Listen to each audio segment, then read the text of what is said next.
Well, I think the first thing that I want to do is probably to give a little bit background of where we are coming from. I think it was 10 years ago, to be precise, 2009, when I was very fortunate and I visited a company in South Africa. That company is Puma, which is a sport apparel company. And I was amazed of the things that I saw there. And this was courtesy of my employer then, who was the Danish International Investment Fund.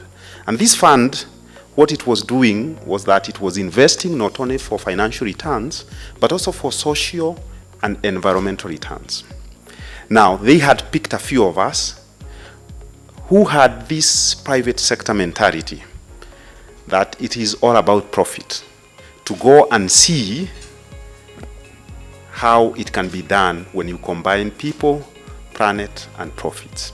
This analysis was done to about in three major regions, which actually consist of about 80% of our companies. That is in Nairobi, it is Ruiru, is Thika, and is Athi River. So those were the main, and also a little bit of Machakos. Now, looking at the composition, food and beverage consisted about 12% of what we looked into, whereas build and mining was 9%, automotive was 9%, health and services, medical equipment was 8% of the firms, and then agriculture was also about 8%. Business services, the same. So when you look at all that, you'll find that those were the key sectors that we looked into. Of course, we looked at the 14. The information that is given is more sectors, but the key ones were those 6. Then in terms of the stakeholders, in terms of the ones that were identified in terms of this journey, is the regulators, is employees, is owners and investors, and board members of the organization, is also the competitors, and finally is also media. So in terms of the highlights, so this is how we are going to do it, farms and the environment. We have the farms facts, I'll be showing that. It's also about the farm environmental impact. We'll be able to see how did that come about, how many farms, I think it's 55%, are heavy impact. Is farms and pollution, is also looking at ISO 14001, but also more importantly talking about UN Global Compact. And then is about clean energy, is wastewater and solid waste, amongst other things. This is one of my favorite findings of this report, is where we are saying if you have women in your board and top management, chances are, well, data tells us that you'll have more environmental sustainability. It's even interesting because it tells us that actually it's at the board level where you need this, because at the board level there's more extent than in the management. So if in your companies you have women, chances are that you will have more environmental sustainability, and especially if you have them on the board. Now, even more interesting is that if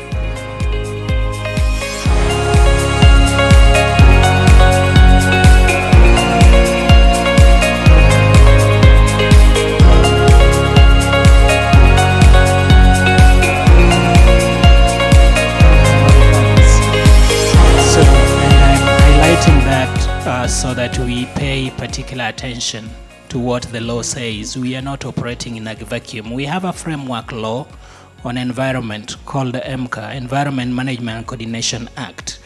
By any chance, it is as good as any law can be, but there are several aspects of it that are missing, and one of them is basically setting out sustainability standards. It does envisage that Kenya as a country would make a commitment to come up with these standards. It creates a standard enforcement committee, but we've never come out specifically with standards on sustainability. We have some things on waste, water quality, and all that, but we've not come to a level where we have a comprehensive set of standards that are aligned to ISO 14,000 or 1400, depending on which school you went to. And I think everyone has emphasized that we do not lack laws as a country. The challenge is sometimes for business that regulatory overreach and burden does become a problem. But as I look at laws and implementation, I think about the carrot and stick approach. That in life, even in your own house for your children, you can use a carrot or you can use a stick. Sometimes you come with the stick when it's too late, when you really must. But a lot of the time, it's also important to look at using a carrot.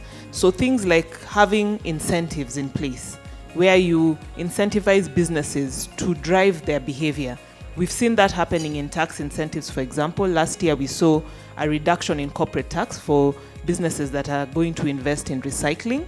So more of such incentives, I think, would be a carrot as opposed to a stick. Recognition programs, where we recognize good behavior and celebrate successful stories, is something also that is critical. And with the Ministry of Energy, we've been doing energy management awards for the last 15 years, where we look at companies that are having energy efficiency practices and really being responsible about the environment, and we recognize them. So I think recognition also goes a long way in supporting. And then access to markets. I like what Augustine spoke about, the issue of green procurement. Because if government can come up with such programs where they are giving benefit to companies that are environmentally sound or ensuring that they inculcate sustainability in their practices, it also sends a signal from a carrot approach, so that enforcement comes at the end as opposed to at the beginning. And also in terms of dealing with business, I think we need to start first with awareness creation, where you make them aware. I know my fellow learned friend has said ignorance of the law is no defense, but in some cases, people just want you to break it down. As Joyce said, simplify it to something that we can digest. Sometimes the volumes that sit in the law is something that not everyone has the ability to deal with. So how can we have awareness programs? How can we look at pre-conformity programs where we support industries to conform? How can we look at compliance support programs at government level? So by the time you're coming to enforcement, the businesses that are actually doing the wrong thing have actually been given all the support required, whether it's by organizations like ourselves as KAM and by government. So that's where also self-regulation comes in. Well, I think clearly you cannot be able to move, and the results are showing that you cannot be able to move in a sustainable direction if the top leadership of your organization is not interested in that. And this actually is one of the biggest challenges that we are facing in this country.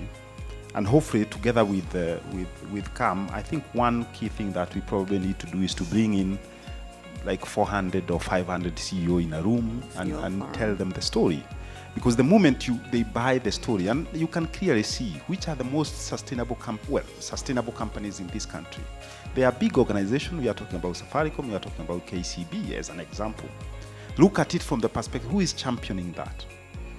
It's Joshua, it's Bob, and now hopefully Peter, who are trying to champion this agenda. So clearly, for an organization to be sustainable, it must start from the CEO, because the CEO also is the one who informs the board. So in that case, CEO and board are very critical in terms of championing sustainability issues.